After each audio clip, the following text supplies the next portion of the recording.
Rat Mommy Jane Doe is finally upon us in Zenless Zone 0. As of the time of this video, she has officially released and I have already probably failed another 50-50. But I will not waver in my polling for Jane Doe. In this video today, we will fully dive into everything she has to offer, from her kit, how to build her the optimal way, her best teams, and more. Sit back and grab yourself a box of white cheddar Cheez-Its, which is obviously the best kind, and let's go!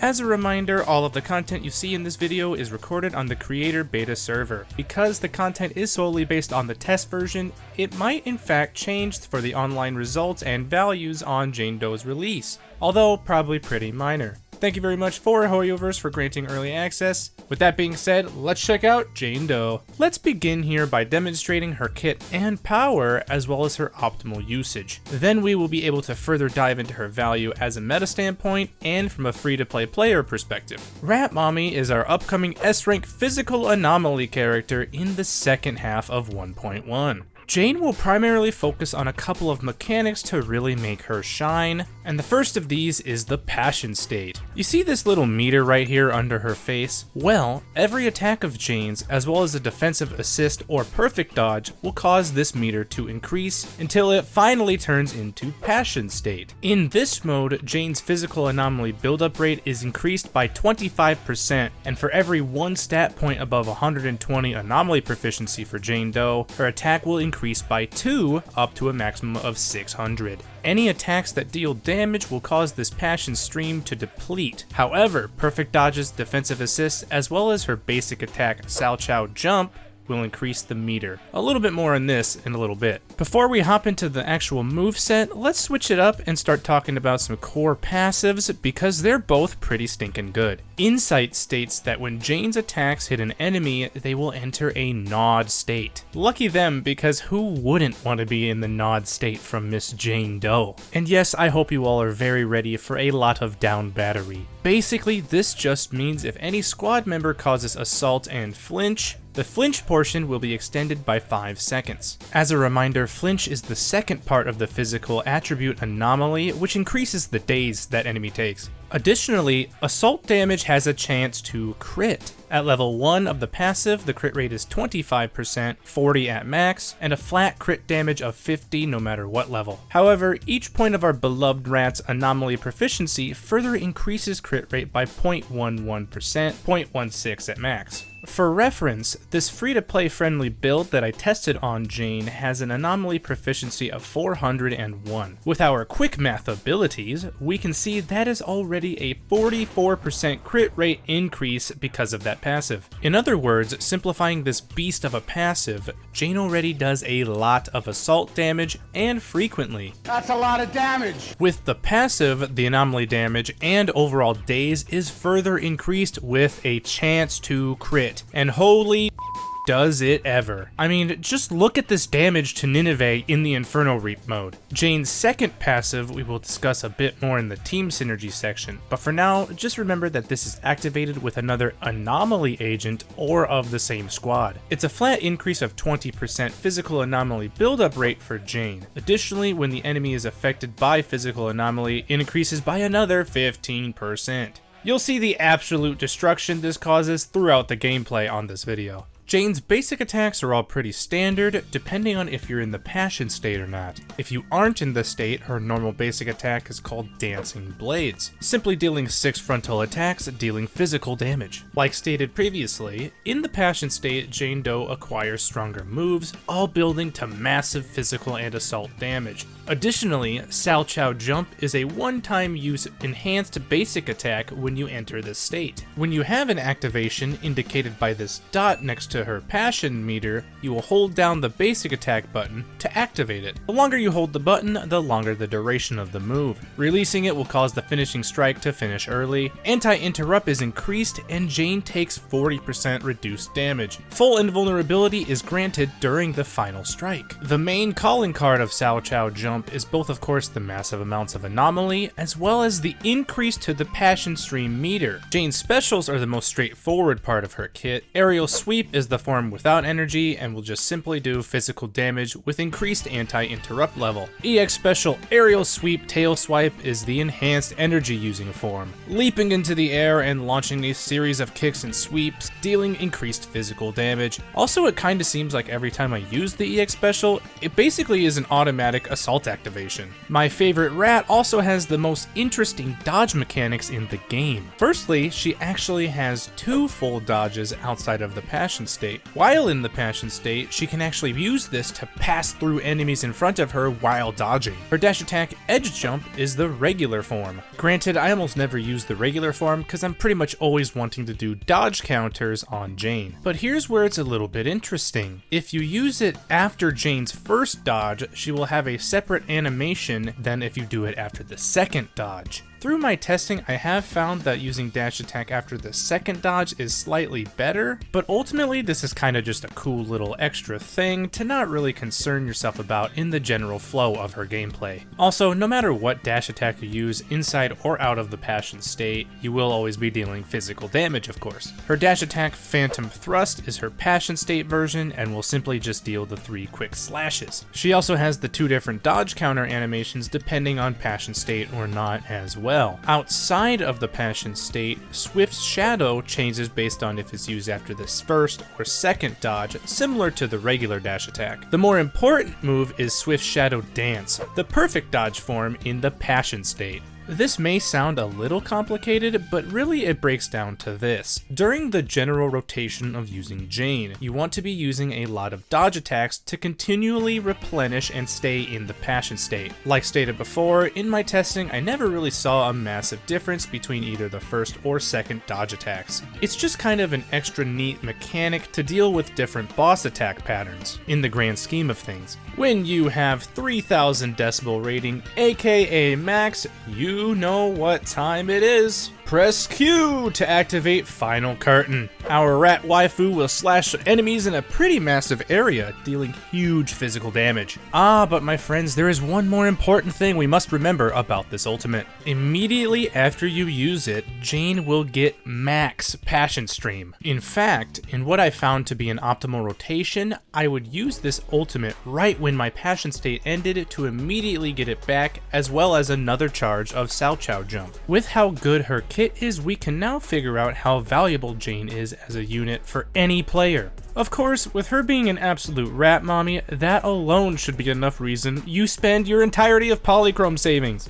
Please excuse my down battery. Anyway, we already see a lot of physical weakness built into the current endgame Shiyu defense. Unless you have Nekomata, it might be rather tough, or at least more challenging, to pass this weakness. Additionally, some variations of Shiyu also feature anomaly buffs for the team, which play right into Jane's beautiful hands. We can already see this meta shifting towards anomaly, and most definitely will feature physical for a while as well. In this sense, Jane will be the best physical character in the game, with the best assets to clear the content. Another reason for her immense value is her teams. Amazingly, her best partner will be Seth by a pretty significant margin, who is also on her banner. If you haven't already, check out my full Seth guide to fully understand all of his builds and abilities. However, for the sake of this video, just know that Seth has strong shields that also provide significant anomaly proficiency to the allies. Additionally, he also hits the enemy with a good amount of shock and a 20% anomaly build-up resistance debuff. Because of Seth and how much he smacks the enemy around, you might be surprised to know that Grace actually isn't all that amazing in the team. Honestly, there isn't really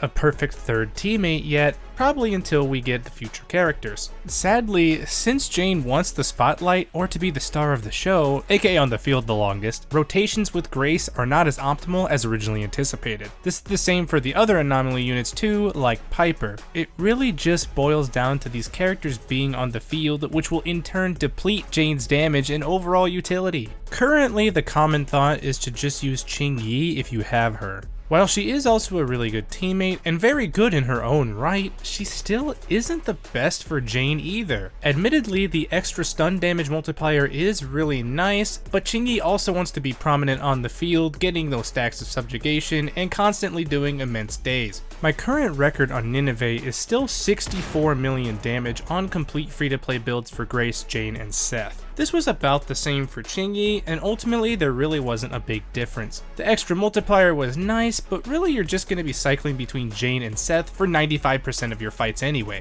The most important thing I can bring up for her is how future-proof she is with being such a strong anomaly character. Don't forget we have Bernice, a fire anomaly unit from Sons of Kaladin, coming in 1.2. Sadly, while we don't know anything about her specifically yet, we can still theorycraft. That's enough rambling though, just make sure you always have Seth positioned after Jane in the team lineup, then either use Grace, Chingy, or a support unit in that first slot. Now that we have addressed all of it, let's finally dive into her full build, starting with W engines. Her best in slot will be Sharpened Stinger, which is the one made for her. Upon activating a dash attack, gain 1 stack of Predatory Instinct. Each stack increases the equipper's physical damage by 12% for 10 seconds, stacking up to 3 times. This effect can trigger once every half a second, and repeated triggers reset the duration. However, when you enter combat or trigger a perfect dodge, you'll instantly get max 3 stacks of Predatory Instinct, and when you do have max stacks, the equipper's anomaly buildup rate increases by 40%.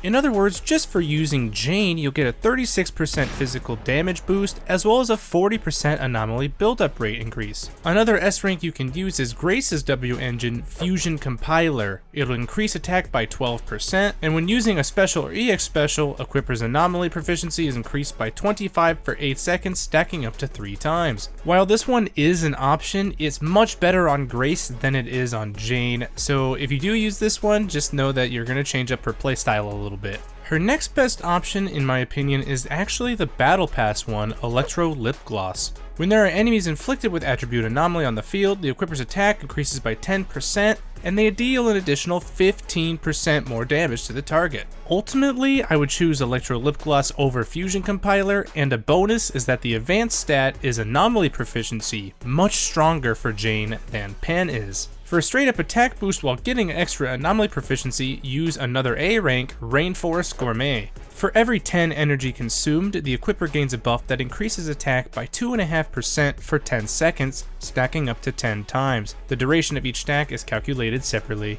But if Jane's got you feeling all feisty and you want a little bit more RNG in your life, go with Piper's signature, Roaring Ride. When EX special attack hits an enemy, one of 3 effects will trigger for 5 seconds, and it'll trigger every 0.3 seconds. The 3 effects are increasing the equipper's attack by 8%, anomaly proficiency by 40%, or anomaly buildup rate by 25%. And all of these make Piper's signature a really good option for Jane. The only other W engine I would recommend is Weeping Gemini. Whenever a squad member inflicts an attribute anomaly on an enemy, equipper gains a buff that increases anomaly proficiency by 30, stacking up to 4 times. While this effect does expire when the target recovers from stun, Jane does so much assault and so frequently that you can get really high stacks. But as you can see, there isn't really a shortage of decent W engines for Jane, and this is most likely the order I would suggest. Let's move on to the disk drives now. Firstly, here's a warning to everyone, to not fall into the same trap I did at first. Do not use 4-piece Freedom Blues on Jane, especially if you team her with her best partner, Seth, because he already has it built into his kit and it doesn't stack. What's a lot better, and even a suggestion I'll make here in a little bit, is to use that as your 2-piece instead. As for Jane's best in slot 4-piece, it is undeniably Fanged Metal. Not only will you get the increase in physical damage by 10%, whenever a squad member inflicts assault on the enemy, this equipper deals 35% increased damage to the target for 12 seconds. Believe me when I say that the #1 rat waifu assaults the enemy a lot, even on a free-to-play build. Basically, this is practically a free 35% increase in damage and 10% physical damage just from using Jane. For 2 pieces, the optimal is Freedom Blues for the 30 anomaly proficiency, which is Jane's best stat. The main other option I could reasonably recommend is Hormone Punk.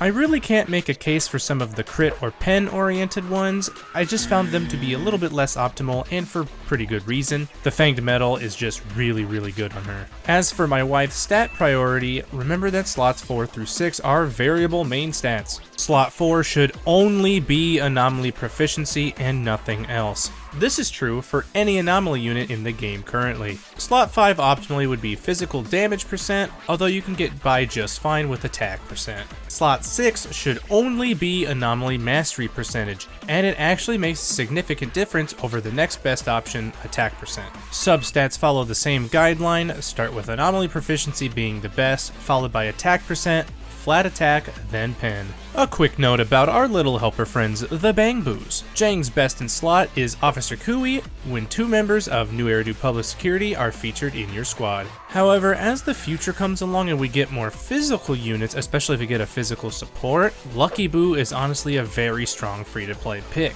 especially if you did the event and got him maxed. However, if you do have that physical team with Jane featured, you should definitely be using Bangvolver. Now we also need to discuss Mindscape level 1 and see if it's more valuable than her W engine. I always have to make this warning before we dive into this section.